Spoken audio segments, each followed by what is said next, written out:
Hello, everyone, and welcome to the Indie Creative Comics Podcast, where we are all about independent comics.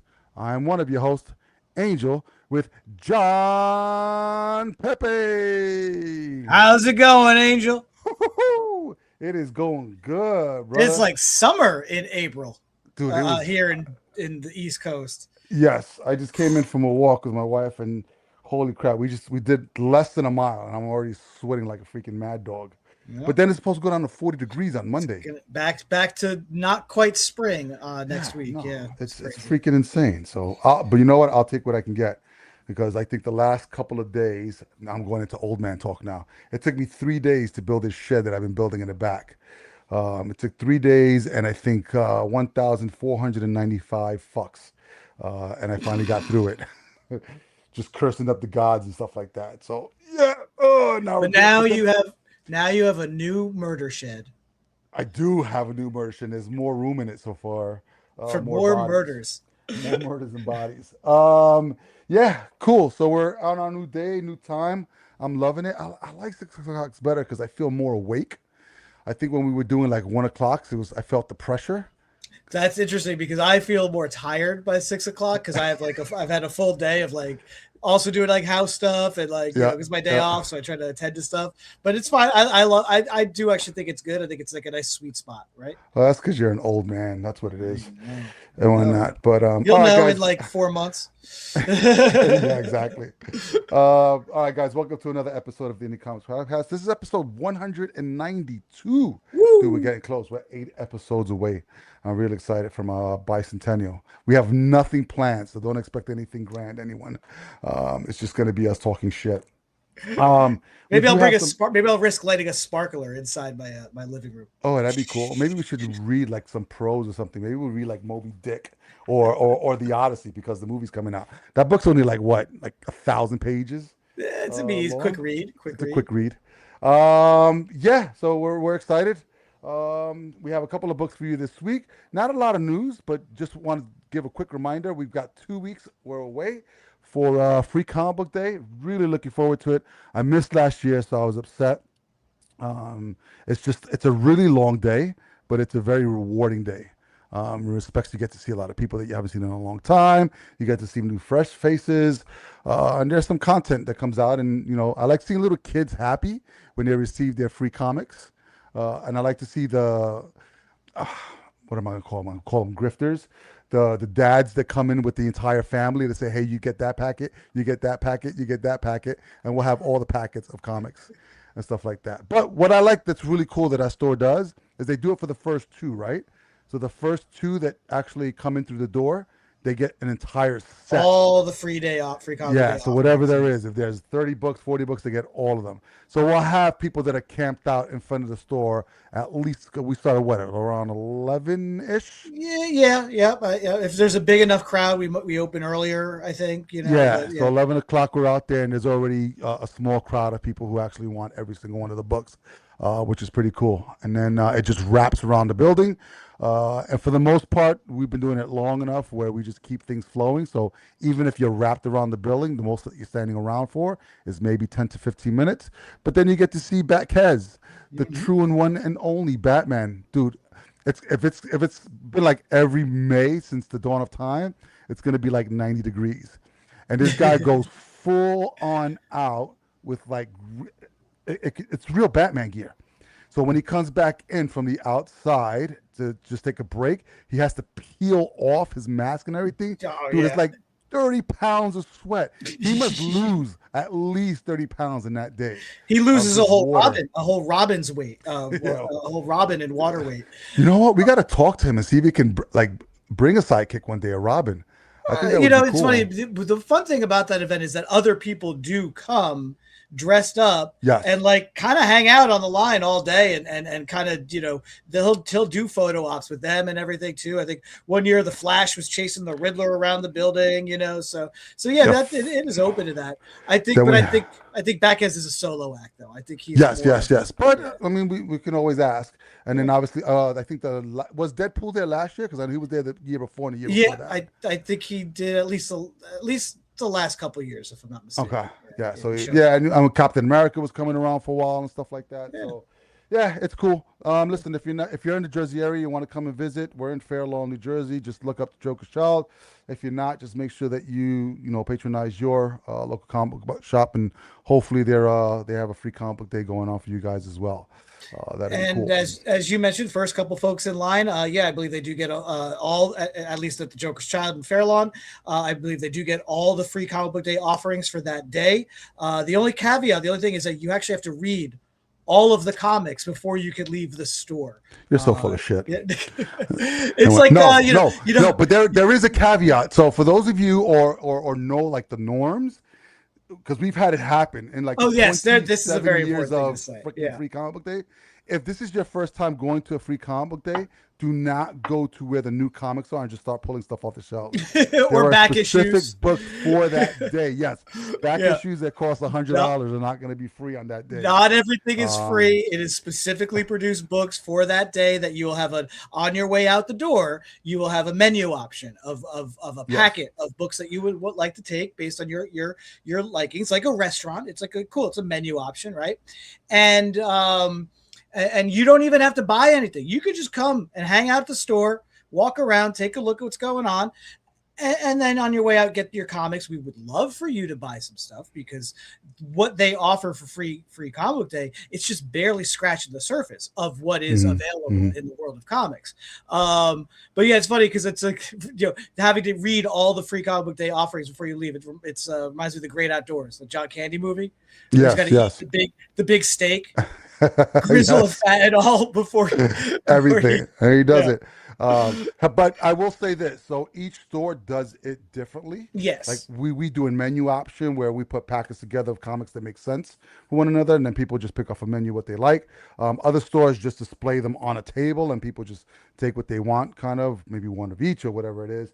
So yeah, just check with your store, see how they do it. But I know it's done it a bunch of ways. This is kind of like what works for us because it keeps traffic flowing nicely and Mhm. keeps the waiting time for people that are outside down to a minimum, which is great. Yeah, the But yeah, traffic control is really well done. It's really smooth. Yeah, I think some stores just throw the comics at people yeah, as they walk in, So, as but they we walk do in here, we have it very nicely structured. It's very cool. we do. All right, so look out for that. Other than that, we don't have any really comic news on the back burner there. So I think we're just going to hop into it. We've got a couple of books this week. It was a good week. I think next week is going to be an even better week too. There's a bunch of number ones that I saw coming out that looked interesting. And I think what we'll do is we'll make an announcement then because the following week is free comic book day. Mhm. So we'll see because I think you may have to go into the store. We'll Yeah. figure something out.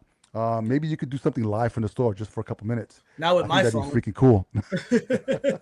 Yeah, I forgot your phone's from like 1972. It's almost it's 9.5 years old this summer. Oh, crikey, that thing just barely turns on then. Yeah. All right, so let's shift. Let's go into comic reviews. We have about 3 comics for you this week. I'm excited to talk about mine, but I'm gonna let you go first because I really want to hear about this particular book. Yeah. So this is from Bad Idea. It's called The Hab. And so this is my second Bad Idea book. I think we talked about this because Yes. the Wait, other before you start, is this news on newsprint also or no? yeah, it's that same newsprint type. It's a little, I think it's It's a thicker. little Yes. thicker. Yep. That's again, hence the $5.99 price point. But No, you also do get a higher page count and no ads. that's true. This is You true. know, All yeah, right. or minimal ads. We'll say Yes. like 2 pages. One the back page is upcoming releases, which is fun. I noticed something in here that was pretty funny. I'll talk about that, and then a write up about the next project from Robert Venditti and Derek Kolstad, called Warbird. They of course wrote Planet Death together, and then they split because they conceived Ordained together, but Yep. Kolstad being Yep. the screenwriter of the John Wick movies, et cetera, he's writing the screenplay for Ordained. Robert Vendetti's writing the comic for Ordained. And that brings us back to my first Bad Idea comic that I've ever read or reviewed, which was Ordained, and loved it. Love what's going on. That's a 3-issue series. Apparently, that world is expanding, which you'll get to a little bit later. Mhm. And then you get you talked about the Beyond Megalith preview book. So there's an ad for the beginning of the Olympus saga Megalith coming in May, and of course an ad for the second issue of the Hab. So what is the Hab? Well, first of all, the Hab is written by Joshua Dysart, art by David Lapham, Jacob Phillips, and Bill Sienkiewicz, color art by Bill Crabtree, Jacob Phillips, and Matt Hollingsworth.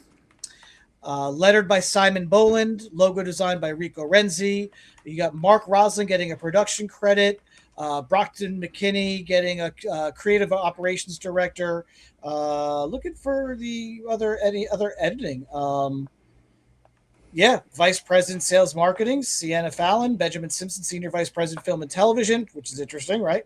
Peter Stern, Chief Operating Officer, Dinesh Shamdasani, CEO and Chief Creative Officer. So, as far as I see here, very little editorial input, which is great because, again, Joshua Dysart, David Lapham, Jacob Phillips, and Bill Sienkiewicz, they're all professionals. So there you have it for your creator credits. What is the Hab exactly? The Hab is a very complex and massive doomsday bunker. Nice. So it goes underground? So it's underground in like the Arctic wastelands. It sits on top of, you can see right down there, this natural spring water lake in this untouched for millennia cave. Okay, so very interesting, right? And basically this was constructed by this man named Tuttle Barrows, which is a very interesting name. He's a very eccentric, rich person, right?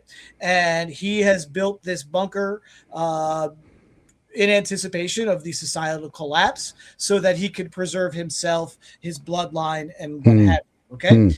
And so I'm going to put out a challenge to anyone who's watching live, comment live, or if you're watching later, comment later on. I want to show you this double page spread. You might not be able to see it here, but if you've read the book, maybe you've noticed it. So you do actually get a very nice, on your second page, you get a nice layout of all your principal characters right on the top there. All right. And I think it might be too small for you to notice what's going on there. So I'm not going to say what it is that I noticed there, because it does come into play about editing. So I'm going to save that for the end of the review. But basically, so you have a really dysfunctional family situation where the father has a daughter who had gone away because the very tragic incident happened, having to do with her substance abuse when she was, because she's like 17, 18 now. So a couple years earlier, something really bad happened. This continues to haunt her to this day. So she doesn't want to be there. Not on top of the fact that the whole world is sort of, society has collapsed out there and they're trapped in this thing now, right? And so the father is so obsessed with keeping this habitat running and operational, and there's a problem with a giant steel door that connects them to that underground spring. Okay, and that's very important. They chose that because it has the most purest, cleanest water on Earth. Okay, because of a natural filtration system and everything like that. It's a very key point. And so now, and then there's so his ex-wife, his daughter, Melanie's mother, was not invited to the habitat. No ex-wives. So she actually was in Manhattan when the nuclear bomb went off, as they tell you. And the stepmother is someone who the daughter really hates. The stepmother is also having an affair with the head of security. So already you're trapped in this habitat. The outside world is destroyed, and this is already what you're dealing with. And then the nightmarish visions and murders start to happen. Nice. So that's where you're at. The big reveal, because it kind of gets you right into this with the horror, with the terrifying imagery, the acts that only, again, you're only got like less than a dozen people in this habitat. So if one of your tech people goes, that leaves one of your other tech people. But if that other tech person is horrifically maimed in said incident as well, what are you dealing with? Not to mention the fact that everybody's hallucinating and everybody's talking crazy stuff. And it turns out that the water contains a parasite or some sort of chemical that is causing everybody in this habitat to go crazy. And Nice. and that's so great setup. You do find out early on a bunch of the backstory, not only what exactly it was that is haunting the daughter.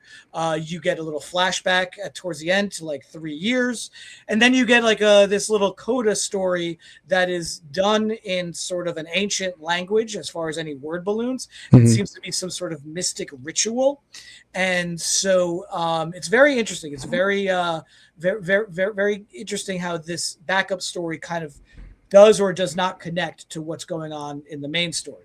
And so you have the 3 artists who were, again, one of my favorites, David Lapham of Stray Bullets, currently doing American Caper, which they're really enjoying. He's pretty much doing the contemporary, and then Jacob Phillips is doing the 3 years ago portion. Okay. And then the weird story with again, let's see if you can see some of this, with the weird ancient ritual and the word balloons of just hieroglyphics or cave Yeah. That's Bill Sienkiewicz, and it's gorgeous. I like his own, yes. It's gorgeous, and it's like sometimes Bill can really go out there. This is a lot more reined in, which I think makes it even creepier for what's going on. So yeah, really interesting, really cool, great setup, terrifying concept, just in and of itself. Yep. So you have these guys that are trapped in there now, but do we have any indication as to whether or not life survived outside the hab? So by all accounts, people are saying there's nothing out there, right? Even if there was anything out there, they're in like the Arctic, right? Right. So that's the thing is, you might have like, there might be a twist where the Tuttle guy is,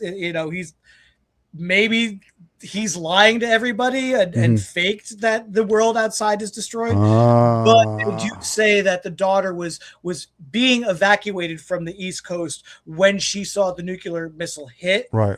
And her mom was in Manhattan. So that is said. So again, who knows? Because again, people are seeing really wacky, crazy stuff. Who knows how far along that maybe they were drinking that water even before they got there, Yeah. Well, I mean, it's eerie similar to stuff that's already been out. I mean, Fallout would probably be the closest thing that I could think of right now. Yeah. And there was another series on Apple called Silo. Did you ever see that? Yeah, I didn't see it, but I heard about this. Yeah. Same concept. So you had all these different silos, and everybody was kind of lied to as to what was going on outside and stuff like that. So, but again, even if that part is the truth, right? It's that you're locked into this thing. Yeah. And there's only a few of you, and already, hour 3.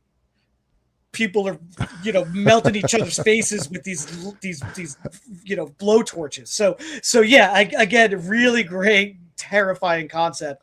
A couple of things about Bad Idea I want to talk about. So we've talked about this before. When they started, they had a lot of rules for the stores themselves. You couldn't sell anything for more than cover price before 30 days after release. They always said they weren't going to do trade paperbacks. They weren't going to do variant covers. They weren't going to do multiple printings.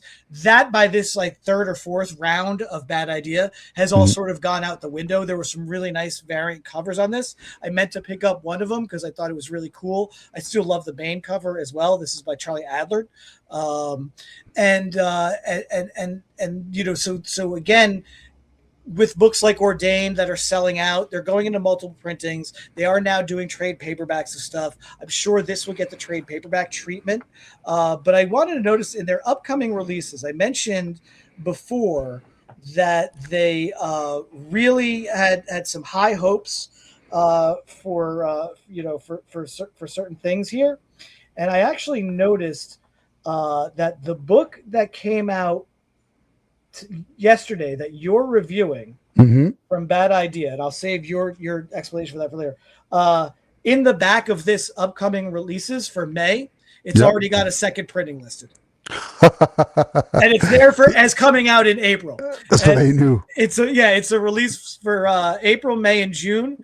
Right. So yeah, that book for April, And then yeah, second printing already slated for May. So That's that's funny. not the Warbird one, but I just think it's on that same page where that information was. Well, listen, I'll give it to them because they're in their third iteration of Bad Ideas, so their third round. And Yeah. I get it. They were really ambitious in the beginning. They wanted to kind of mix up what was going on in the market at the time and wanted to bring something fresh, and they did.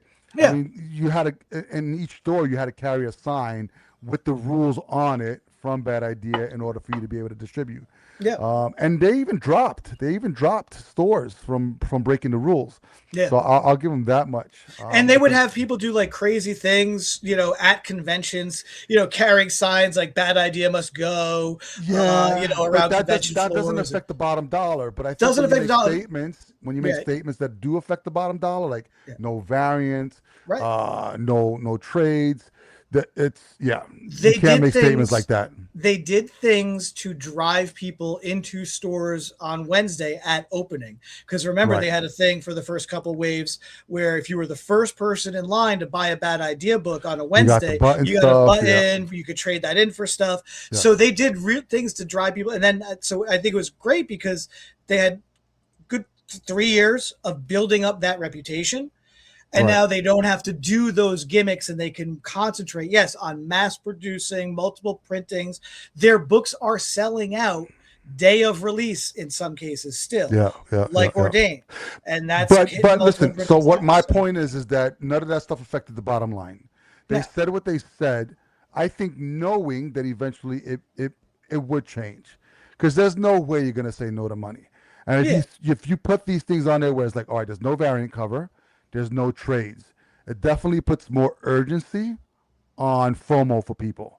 Mhm. So the fear of missing out on, all right, there's no multiple printings. So either I get it or I don't. There's probably not going to be a huge run of copies. So it's definitely going to be worth more in the future. And there's definitely not going to be a trade collected and stuff like that. So it makes it more appealing in regards to getting your hands on something because Mhm. it really is limited. You can only do that for so long. To me, when it comes down to bottom dollar stuff, you shouldn't make promises that you're not going to hold to. Well, I don't think I don't think they ever said that. I think it was just these are the rules for phase one. These are the rules for phase two, and then they did the sort of bad idea is done. We're never coming back. Yes, And then yes, it was more yes. like the bad idea as you knew it is done. Now we're coming back and we're going to make things more available because now we have a film and television this production department Yes. behind us. All So right, I get it, but because yeah. so whatever we did in round 1 and 2 worked. So yeah, we have a little bit more And leeway. here's the other thing, and again, they had not only did they have the gimmicks and the driving people in the stores on the Wednesdays, they had good content. They had self-contained series. They didn't blow up a shared universe. They didn't Yes. tell stories that are going to be run to the ground. Like a lot of what they did in those first two rounds. Yes, there's things like Hank Howard that are continuing now. There Mhm. is some expanding of certain things, but most of it was like a 3 to 5 issue miniseries, self-contained. So and the talent is good, and so that's part of it. And if you like comics as a medium, but you don't necessarily gravitate towards the superhero stuff, or you don't necessarily gravitate towards licensed comics or whatnot, if you just sort of want to try some hard sci-fi or some sci-fi with a horror bent, like they have that. And again, you get a lot of bang for that $5.99. Yeah. It is on that kind of heavy newsprint stock, but you get like an extra size page count and like I said, like no ads. So Yeah. I think that's where the focus is, not the antics now. The Yeah, focus yeah. is on the creativity. Well, the other thing that's appealing about them as well is you don't have to worry about continuity. So if you're looking to get into comics for the first time and you want to read Batman and all right, where do I start kind of thing, it's a little bit harder. Mhm. But with Bad Idea, because they're these short 2-3 issues, you can hop in and you're done with the story, then you can move on to the next one. So Yeah. there's a lot of things that they do that are really good. All right, cool. The Hat from Bad Idea. Yeah, it was great. It was check it out. really good. It just, like I said, it just kicks in right away, keeps you guessing a little bit, and Got then you're Death like, Above the Hab and in the Hab. Fantastic. All right, I'm going to continue with Bad Idea. So we're gonna move on to the machine. Hey, there's a All right. second printing of that coming out next month. Yeah, already. We already know. All right, so let me just go. Oh, I don't even know where they put the stuff at. So we know that it's written by Robert Vendetti. Where did they put the credits? Oh, here we go. Oh, Is the that way it? back page, right? Yeah. Oh, they did. Okay, Ordained, the machine. It's Ordained zero. I put one by accident. So writer, Robert Vendetti. Art by Trevor Hairsine. Color by David Barron. And letters by D.C. Hopkins. All right, so this is from the universe of Ordained. Mm-hmm. If you don't know what Ordained is, we talked about it, a couple times here on the show. But basically, this is one of Bad Ideas books where you have a priest who has a past and did the right thing. He went to a hospital. He gave last rites to a person that thought that they were dying. Ended up being sort of like the mob leader of this particular family. He goes back to the church after he does the last rites, and comes to find out that the head of the family is not gonna die, but he confessed all this stuff to the priest. And so, if you're a living human being, confess your life out and don't want to go to jail for the rest of your life, you don't care if it's a priest that you confess to anybody, even though the priest is bound by Catholic law not to say anything. What do? Yeah, you send your henchman to go kill him. But what we find out is that this priest had a past. He has military training, so we know that he was in the military, and something happened. I think in the last issue I mentioned it, that gave him sort of like a new look on life. So he changed his ways and became a priest. And yeah, he beat the shit out of those guys in the church. And so he beat them so badly. There was a second group that came in, beat those guys so badly. It's John Wick is a priest, basically. And so now you have this next book that came out. It's a one shot called The Machine.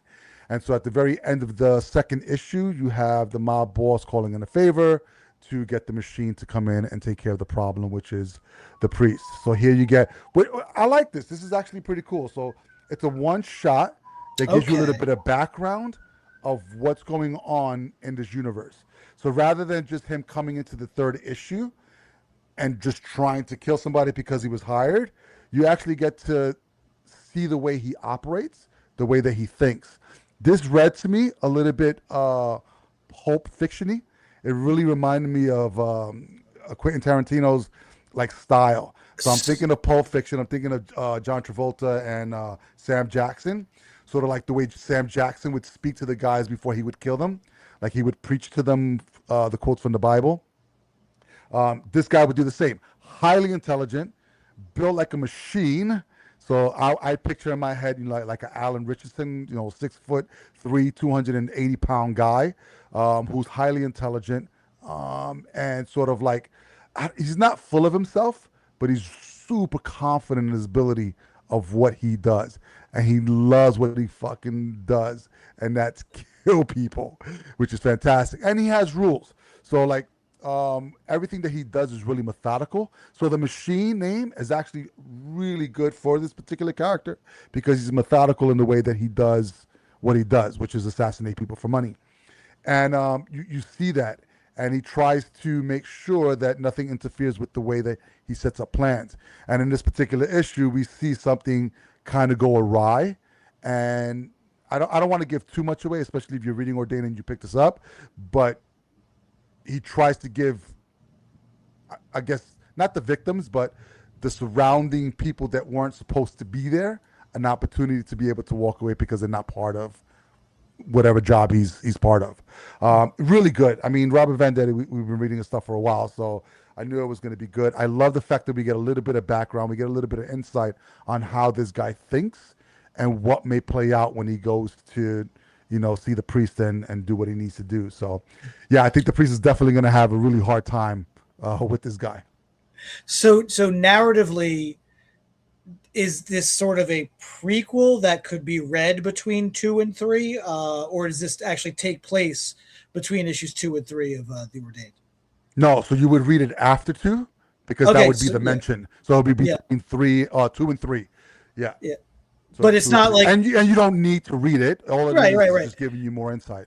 But what I'm saying is it a does it actually though? I know you can read it between 2 and 3. I'm Right. thinking of, like you mentioned, Tarantino, so I'm thinking of Reservoir Dogs, right? And I'm thinking of Yes. Yes. the commode story sequence, the flashback Yes. to the Yes. beforehand. So So is this no, take it's actually, so it takes place at the end of 2 to it? Okay, because they're gotcha. making a phone call. Yeah, And then what and ends up happening is at the very beginning of this issue, the phone is ringing.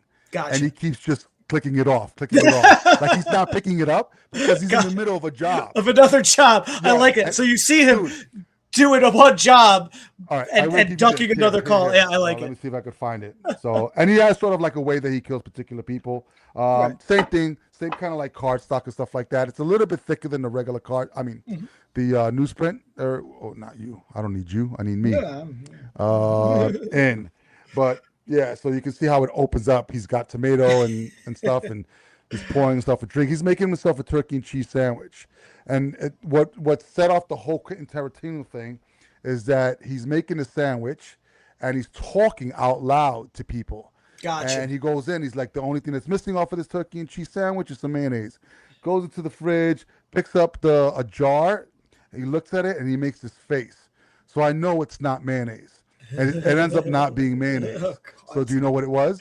I got a few thoughts. So It's fucking Miracle Whip. So he ah, goes off on his whole tangent of these guys that are dead already on the floor talking to them, and there's a guy tied up in a chair. yeah. And he's going off on a tangent about how Miracle Whip is not mayonnaise. It's like the Royale with cheese. Yes, Deal. yes, Gotcha. yes. Gotcha. So it's that Yeah. whole scene, and the guy's shitting his fucking pants in the chair because he knows he's gonna die, and he's going off on this is not freaking mayonnaise. If it was mayonnaise, it would say mayonnaise in it. It doesn't even have the same ingredients. It's like people who pick up Miracle Whip don't know what fucking mayonnaise is.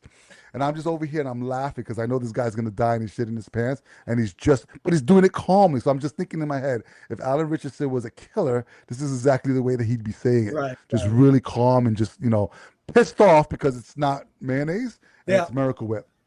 Interesting. And then it happens again later on. He has this whole intelligent conversation with a woman in a bar about salamanders. How, and she calls them lizards, and he says, no, they're not lizards, they're amphibians. They start off in the water. They have gills, and all of a sudden they start to develop lungs, and they need to walk on land, so they develop legs, and then they leave. And it's all about sort of like how salamanders evolve into these land creatures, but not all salamanders should move to the land, because once they do, they can't go back to what they were, the larvae kind of stage.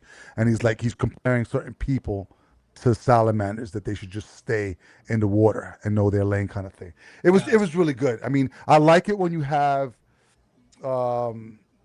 assassins or whatever, to hire people that are intelligent and not conceited, Yeah. but it's just really, really, really well. The character, But have a little really quirk awesome. too. I like that. Yeah. Yeah, but Yeah. there's something behind the eyes. There's something in the thought process that just makes you go like, "Holy fuck, this motherfucker is really crazy." But he's highly intelligent. But he's a psychopath, and the way he kills his people the same way every single time, pretty cool.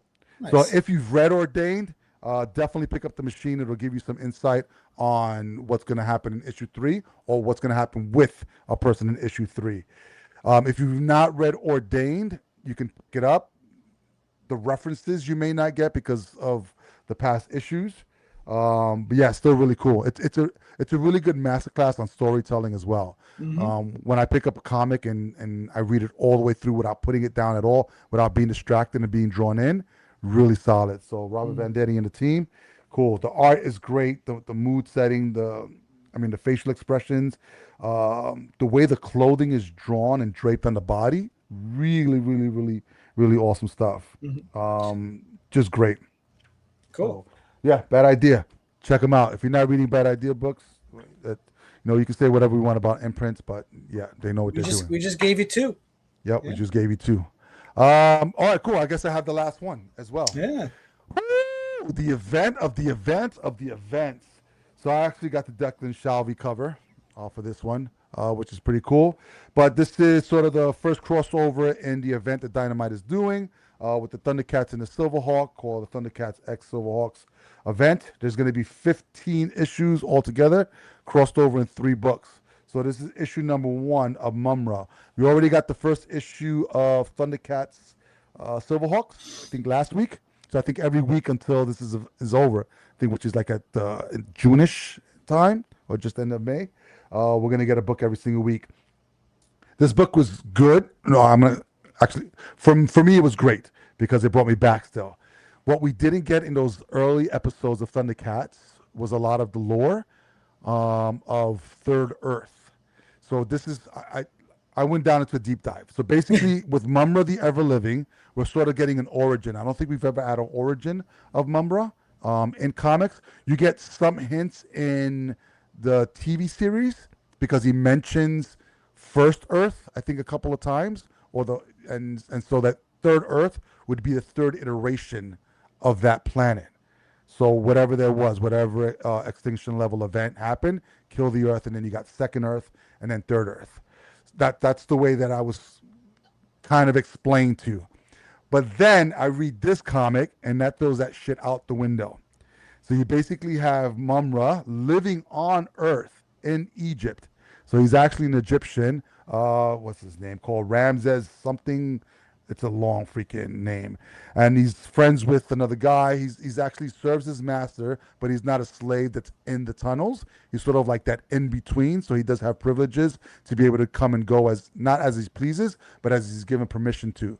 But he's not one of the slaves that are in the pyramids building stuff, or in this instance, they're digging for gold for their masters and stuff like that. And so he has sort of like a protector, but there's this thing inside of him that is just it's not right. And this is, and I think that's because for the most part he's been alone his entire life. His parents sold him to his masters that he serves now. So there's something that he's holding on to in it. So you sort of get sort of the origin of how he became Mumra. And so how much do I want to give away? Because it really opened up my eyes in regards to, because I went down, like I said, the Thundercats left Thundera and found themselves on Third Earth. Now, were there two Earths before it? Are there more Earths after? Are there literally physical other planets that are called Earth? Or is it like different? Or is it just the one planet Earth, and right? phases? Yeah. So, in this book, he meets the ancient evil. Those four characters that you see in the cartoon when he turns into Mumra. So when he calls upon the ancient evil spirits to turn into Mumra, he meets them in this particular book. They take him from Earth 1 to Earth 2. Okay. So that tells me that physically there's another Earth. Okay. So I don't know if it takes the old lore and throws that out the window. Yeah, so does Third Earth mean that he shifts to Third Earth where the Thundercats are? Because when the Thundercats land in Third Earth, Mama's already been there for over a millennia. Mm-hmm. Or does Earth 2 become Earth 3? Or since this is the Silverhawks crossover taking place in 3 different time periods, right? Because this is the book, Mumra's the book in the past. Thunderhawks or Thundercats Silverhawks, the first one that you reviewed already, is present day or whatever that contemporary for that series. Yes. And then there's the third piece, the Thunderhawks, which is in a merged future. So what if Earth 2 or Second Earth is the Silverhawks Earth?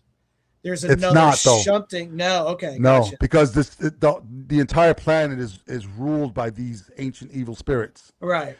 And so this is where we get to see Ramses become Mumra. So they basically take whatever he is inside, right, and put it on the outside. Interesting. So Mumra, the way that he looks now, is what Ramses was on the inside. Right. So you know how they say you're beautiful on the inside? This motherfucker was not. Yeah. So it ends that way. Yeah. So with the money, with him being. It flips the lore a little bit. So you get a little bit of what you got in the cartoon, and then now we're starting to get some lore that's slightly different. And I like it. I mean, if there's physically different planets that are called Earth 1, Earth 2, or 3, that's cool. I've never seen a map of it, so I don't know what the solar system looks like. But if it's the same planet and it's different iterations of that planet, and who knows? I mean, Earth 2 could be a dimension, another dimension within the same planet. Right. And then Earth 3 is the Ellie event. the extinction level event that wipes everything out, and then you have Mumbra on, Third Earth. It starts to spring new life and stuff like that, and then the Thundercats land on it. Yeah. So it's Interesting. that reference there itself is a little obscure to me, but it'd be interesting to see if Declan plays with creating sort of like the lore moving forward of what if it's a physical 3 planets, or is it one planet and these different things are happening in different dimensions or time and space Yeah. in the planets. Either So way, we- it was really good. It was good to see sort of like how Mumra came to be. Yeah. And it's funny because when you have a bad guy and you think in your head, all right, you're going to get an origin story, so it's going to be one of these two things. Either he was always a dick and he just becomes a bad guy, or he was a good guy, really taken advantage of, and then became a dick and then the bad guy kind of thing. So and you might have a little bit of some iterations here and there, just to throw in some mix, but for the most part, those are the two that you're going to get. And so we got sort of like the guy who was mistreated and had this bad thing inside of him and becomes who he becomes because he wants to blame everybody else, but handle his own pressures. And so then you have the evil spirits kind of talking to him and kind of willing him to come to this second Earth. But really cool. This is the one event that I'm probably going to stick with all the way through and read every single book because I grew up on both of them. Yeah. For me, Silverhawks only had one season. It ran 69 episodes, I want to say, but Yeah. I wish we got more of it. And if this sparks, maybe getting another iteration of animation, live action, I don't know if they'll ever do it. I think it would be freaking cool to see a live action Thundercats. Even the Silverhawks would be freaking cool, but we're probably not going to get it in our lifetime. I think the movie version of the musical Cats kind of put the kibosh on any live action humanoid cat movies for a while. Why? 'Cause some of them had real hands. They weren't freaking No, dressed up all the way. it was like, well, the movie was apparently an abomination. That movie was horrible. And then there were the cat buttholes. Apparently, that was a thing that had to get edited out of the movie. But yeah, apparently, just I've seen like the commercials. It looks weird. It just looks weird. Yeah.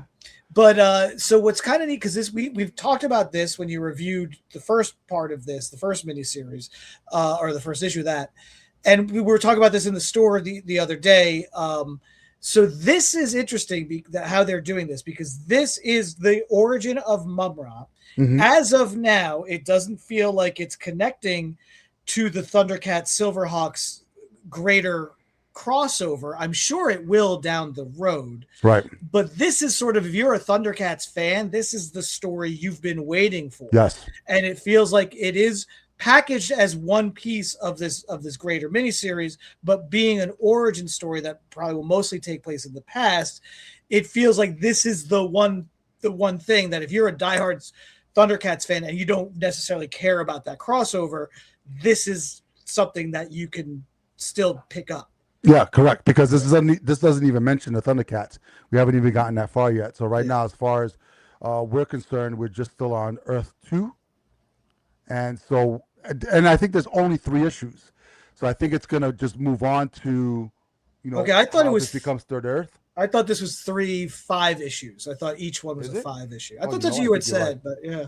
Wait, Mom, right? Yeah. So 5 issues. Yeah. So there's gonna be a connection down the road because it has to bring him up to the current timeline. Yeah. And then deal with that situation, and then who knows, maybe even into the future with the Thunderhawks to see what he looks like and what he's doing in that future instance as well. So yeah, I'm loving it. So I think next week we get the Thunderhawks first issue, and then it just keeps going on that way up for the 5 weeks that it comes out. So yeah, Or 5 months. or 15, 15 weeks. Yeah. Right, because it's one issue each week. Is it actually a weekly? Or they're doing they're gonna do like I guess two. Well, what's two cool about is on the back of it, Yeah. it has the timeline of when each issue comes out. Oh, It okay, actually- cool. Yeah, so it has a checklist.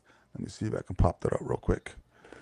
Yeah, it has a checklist right there, all the way up till what is it? Oh shoot, August. Okay, yeah, 5 months. Yeah. So 5 months, August, all the way through, and then each week something is coming out. So you have 3 books each month. Right. Oh man, I can't wait. And this is probably something that I'll get the collected edition as well. I mean, you grew up with it, so it's one of these things. I wish, Yeah. and the He-Man book that's out right now is actually pretty good, but I don't understand. Like He-Man is who's He-Man right now? It's Dark Horse, right? Yeah. Yep. Yeah, and it's not coming out monthly. Yeah, it's weird. It's weird. I think right now just is like, I think they're burning off any old contracts prior to whatever's going to happen with the movie coming out. Yeah, I think there's going to be a complete restructuring. I don't know, maybe even the license will change hands, right. But I feel like for the time being, any previous iterations of He-Man will kind of be on the back burner as they kind of try to promote whatever this new version is. Yeah, so. I guess. Yeah, it's just really weird. I mean, because none of the He-Man series have been ongoing. They've all been minis, 6-issue minis and stuff like that. Yeah. And then this one was coming out on time, and all of a sudden it was like either bi-monthly, or it's just weird that it was delayed. The other one that's fucking driving me insane is Orphan and the Five Beasts. So Stoke is fucking taking forever to finish off the story. So every time a new issue comes out, I'm like, what the hell happened to last issue? And it's literally like, I think 3 months since the last issue. Well, I remember with the first miniseries, everyone got confused because they thought it was a 5-issue because of the title. Right. But it was only a 4-issue. Yeah. And it was an open ending because of for the sequel, but also because it took so many months between the first 4-issue miniseries, just people were so confused that they kept coming in. When's issue 5 of this coming out? It's like, oh, wait, no, actually it's not. No, I mean in the first volume, I think he only killed 2 of the 5 beasts. The 5, so he has 3, and then we moved it along a little bit. But now I'm like, it's been freaking a couple months since the last issue. I can't wait anymore. Come on, so just do your thing. All right, yeah, that's it. That's all we have for you this week. So you have 3 books. You got what did I do that? Did I do the wrong one? Yes. 2 books from Bad Idea. You got The Hab, which now I think I'm going to check out. I want to see some devastation going on underground. Yeah, give it a read. It's cool. Yeah. Yep. From the world of Ordained, you got The Machine. Really cool stuff here. Just really great background, and it really did give me an idea of like when I'm doing a series, if we want to take a character that's going to be introduced in, maybe do this sort of like one shot to kind of give a little bit of backstory rather than wasting, precious real estate in the current series that you're doing. So anybody who wants a little bit more background or understanding of a character's personality and stuff like that, that's what this would be. This is like a personality study. So you would understand what the character's thinking and their motivations and stuff like that when you see them in the main book, which is pretty cool. So you can check out The Machine. And then from Dynamite Comics, Mun-Ra, the Ever Living, our first iteration of a origin story. It was pretty cool. So I liked it. The art was great. Declan did a really great job on writing the book, because I think he's writing the main series also, which is the Thundercats Silverhawks. And then I think Ed Bryson is writing the Thunderhawks one, which is pretty cool. So yeah, there was a little teaser on the back of this particular issue as well. So yeah, they're doing a really good job with this crossover. So definitely check it out if you're a Thundercats and or Silverhawks fan as well. All right, so those are the books that we have for you this week. Woo, we are done. So if you like what you heard, please subscribe to the podcast. Invite everyone that you know to come and see us every Thursday. Come hang out every Thursday night, 6 p.m. East Coast time. If you're a creator, want to be on the podcast, want to promote yourself, John and I would love to have you on. Just go over to indiecreatorcomics.com, fill out the podcast form, and we'll set you up. Social media, if you're on it, get on it. Indie Creator Comics, everywhere you go. And then last but not least, please support your local comic shops, because without them, we would not be able to do what we love to do, and that is read comics. Now, in 30 seconds or less, John is going to tell you where he gets his comics from. Well, I get my comics at The Joker's Child in Fair Lawn, New Jersey. And here's what I'm going to do. Okay, I put that challenge out there, the editing mistake or in the error in the Hab #1. I'm going to give you guys another week See if you can find it. If you come to the Joker's Child and you tell me that you found it, you're going to get a high five. If you can't make it to the Joker's Child in Fair Lawn, New Jersey, go to Google, find your local comic shop, walk in and tell them, hey, I found the error in the Hab #1. And they'll be like, what the hell are you talking about? But yeah, and then just if you want to comment here, let us know if you found it. I'll tell you what it is next week. In the meantime, come to the Joker's Child in Fair Lawn, New Jersey, or patronize your local comic shop. Get all these great comics that we talked about and much, much more. There you go. That was 29 seconds and a half. Fantastic. All right, kiddos. Until next time, I want to thank you for joining us on the Indie Creative Comics Podcast, where we are all about independent comics.